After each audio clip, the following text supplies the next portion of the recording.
njoftoj që ka edhe dënime me burgim në raport me rastet kur janë sulmu gazetarë. Viti 2023 ka qenë një ndër vitet më të rënda në raport me punën e gazetarëve, ku rezulton që dikon rreth 73 raste. Është e rëndësishme të theksohet se prokuroria në këtë rast flas specifikisht për prokurorinë themelore Mitrovic, se rastet që kanë pas të bëjnë me sulme ndaj gazetarëve janë trajtuar me kujdesin më të lartë dhe në raport me çështën e aspektit të ndëshkueshmërisë, unë njoftoj se ka edhe dënime me burgim në raport me rastet kur janë sulmu gazetarët, por të njëjtën ka edhe disa dënime të tjera, cilat janë shqiptuar nga ana e gjykatave si rezultat i hetimeve dhe po dhe akteve akuzuese të ngritura nga ana e prokurisë së shtetit. Është e rëndësishme të theksohet se kur kemi të bëjmë me raste të sulme ndaj gazetarëve, nuk cënohet vetëm aspekti i individit, po cënohet edhe pjesa e aspektit kushtetues, e rregulluar edhe me dispozita në kodin 840 dhe 42, që ka të bëjë me cënimin që çfarë do lloj forme cënohet e drejta e lirisë së shpërndarjes së informacionit, po edhe ideve në raport me aspektin e mediave. Është e rëndësishme të theksohet se këtu në aspektin penal, kodi jon penal nuk e trajton çështjen kur ka të bëjë me sulm ndaj gazetarëve në raport me formën e aspektit kualifikues, pra nuk e trajton si shtetet e tjera të cilat kanë të rregulluar edhe pjesën kur ka të bëjë me punën dhe angazhimin gazetaresk në raport me aspektin e mediave.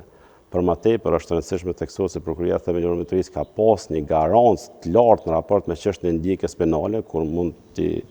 arsyetojmë mbi bazën e akt akuzave të ngritura, por edhe gjykimeve për të cilat janë zhvilluar mbi bazën e këtyre akt akuzave, ku rezulton që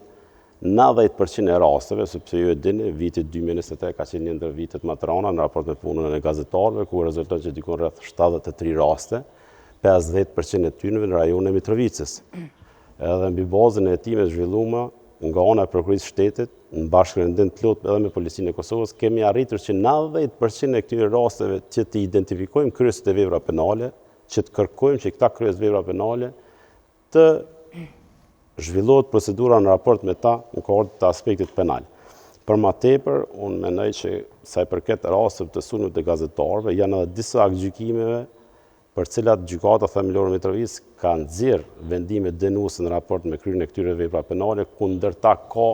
edhe dënime me 10.000 euro, për cilat besoj që ju mund ta trajtoni në nivel vendi, asnjë lloj dënime nuk ka. Për më tepër ka dënime me burgim, ka dënime për cilat na vlerësojmë se është arrit qëllimi i dënimit. Nuk e them për secilin rast, mendoj që duhet punë edhe më e madhe, mendoj që duhet edhe angazhim më i madh, po flas me përgjegjësi të plotë në raport me punën dhe angazhimin e prokurisë së shtetit në kuadër prokurisë themelore Mitrovic, se kemi arritur që 90% të rasteve të zbulojmë, kemi arritur që kryesit e këtyre vepra penale, jo vetëm në raport me punën e gazetarëve, por të njëjtën kohë në raport me punën e shoferëve, në raport me punën e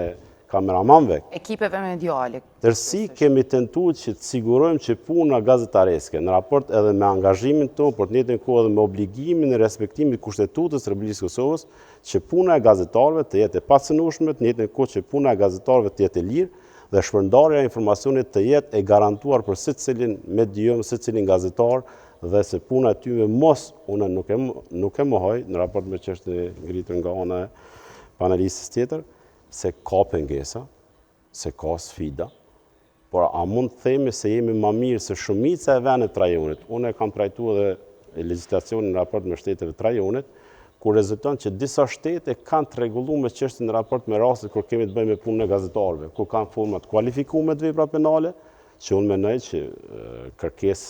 kjo është edhe kërkesë, po edhe mendim i imi, që edhe në rastin tonë është dashur që kur kemi të bëjmë me rastin ndaj sulmit ndaj gazetarëve të jetë formë kualifikuese, sepse ndërlidhet me punën që të njëjtën kohë përbën edhe pjesë të obligimit në raport me aspektin kushtetues. Prandaj edhe ky është një mendim jam.